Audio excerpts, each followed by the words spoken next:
Dito mga ka-farmers heart ko, kung saan nakikita nyo, halos lahat ng mais ay nakatayo na puro ganito na mga ka-farmers heart. Yung uod, ang dami, ang lalaki na yan mga ka-farmers heart. Isang puno ng mais, 6 silang kumakain o 5 na kumakain dito sa isang puno ng mais, kaya nagkakaganto no yung mais. Ito po yung sanhi ng full armyworm attack po mga ka-farmers heart na hindi naagapan.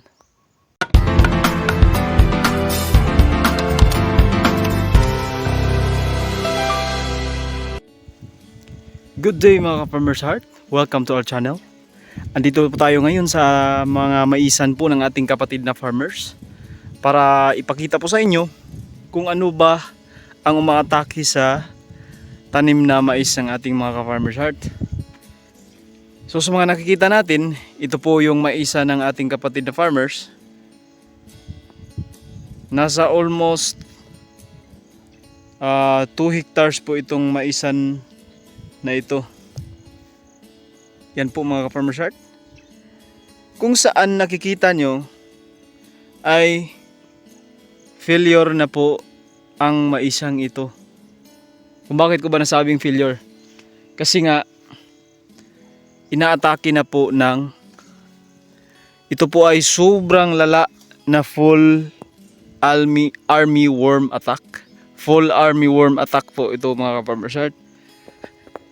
Dahil po ang ating ka-farmers po ay hindi gumagamit ng mga insecticide noong bata pa. Ito na po ang nangyari sa kanyang mais ngayon. Kawawa po. Sa laki ng gastos nito, ito po yung mga dahon ng mais niya. Ito na po yung mga dahon ng mais niya. At andito pa yung mga uod. Maliliit. At andito sa ilalim, pakita ko sa inyo kung gaano na ba kalaki yung mga uod na naninirahan dito. Yan po mga ka-farmers heart, sobrang lalaki na. Ito na po. Isa, bilangin natin, 2,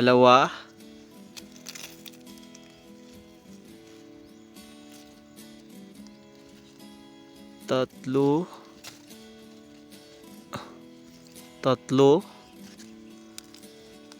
3 na po yung nakuha natin. Meron pa dito 4,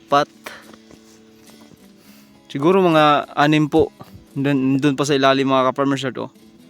Sa isang puno ng mais, 6 silang kumakain o 5 na kumakain dito sa isang puno ng mais, kaya nagkakaganto no yung mais. Ito po yung sanhi ng full armyworm attack po mga ka-farmers heart na hindi naagapan. Sa sobrang lala po, kitang-kita natin yung mga dahon ng mais ng ating kapatid na mga farmers. Wala na talaga. Itong mga uod, itong armyworm, may sobrang lalaki na. Malapit na po itong maging paru-paro. Maliliit na paru-paro. At iitlog pa ulit ito. Babalik ulit ito sa lupa. At iitlog ulit ito. Ito po mga farmers heart, dito pa sa baba. Isang napakalalang sakit mga farmers heart, kung saan napakasakit sa ating kalooban mga farmers heart na inaatake po yung ating mais na ganito. Wala na talaga mga farmers heart, kung saan nakikita nyo yung mga dahon mga farmers heart ay parang ano na. Ito yung dahon ng mais ng mga ka-farmers heart, kinakain ng mga armyworm. Dahil hindi po siya gumagamit ng mga insecticide, ganito po kalala yung armyworm mga ka-farmers heart.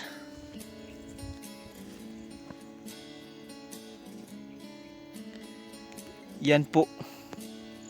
Kawawa po yung ating kapatid na farmers mga ka-farmers heart. Dahil sa sobrang sakit na dulot ng full armyworm.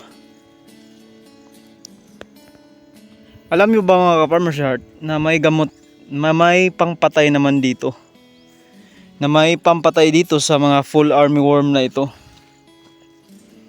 Yan po. Yan o, kitang kita po yung mga uod. May gamot po dito. Hindi lang niya ina-applyan mga ka-farmer's heart kasi nga traditional method po ng pagpa-farming, hindi nag-i-spray. Kaya ganito ang nangyari sa mais niya mga ka-farmer's heart. Sayang yung almost 2 hectares na mais na hindi mapapakinabangan mga ka-farmer's heart. Tulad dito, puro na lang. Yan po ang nangyari mga ka-farmer's heart. Kapag hindi natin inaalagaan ng maayos yung ating mais mga ka-farmer's heart. Sayang talaga ang gasto mga ka-farmer's heart kasi sa 2 hectares mga ka-farmer's heart ay marami itong gagastusin mga ka-farmer's heart.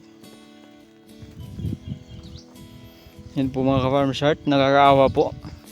Pero yan, natamaan na.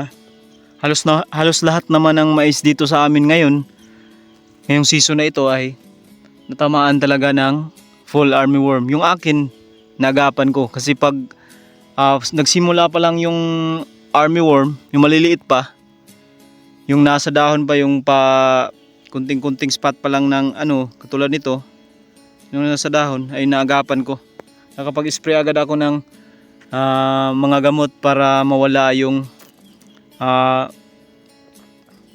uod o full armyworm mga ka-farmer's heart. Hopefully mga ka-farmer's heart ay magbigay aral to sa ating mga kapatid nga farmers na kailangan talaga nating gamitan ng mga insecticide yung ating mga tanim mga ka-farmer's heart para mawala at ma-prevent po natin ang pagkasira po ng ating tanim. Dito mga ka-farmer's heart ko, kung saan nakikita nyo, halos lahat ng mais ay nakatayo na na puro ganito na mga ka-farmer's heart. Yung uod ang dami, ang lalaki na. Yan mga ka-farmer's heart. Yan po mga ka-farmer's heart, halos dito na parte mga ka-farmer's heart ay parang nauubos na lahat ng dahon niya mga ka-farmer's heart. Kinakain po ng armyworm mga ka-farmer's heart. Halos ganyan na po yung mga dahon ng mais mga ka-farmer's heart. Yan po mga ka-farmer's heart, kung nagustuhan nyo po yung ating video na na-share po sa inyo, kung itong tanim na mais na inatake po ng full armyworm mga ka-farmer's heart, ay paki-comment down below na lang po kung anong gamot dito at paki-like na lang po yung ating video at paki-subscribe na rin sa ating channel kung bago ka pa lang dito at paki-share na rin sa iba para yung iba ay makaturo na rin po sa atin kung ano ang the best nga gamot dito mga ka-farmer's heart sa full armyworm. Salamat po mga ka-farmer's heart and see you in our next vlog mga ka-farmer's heart.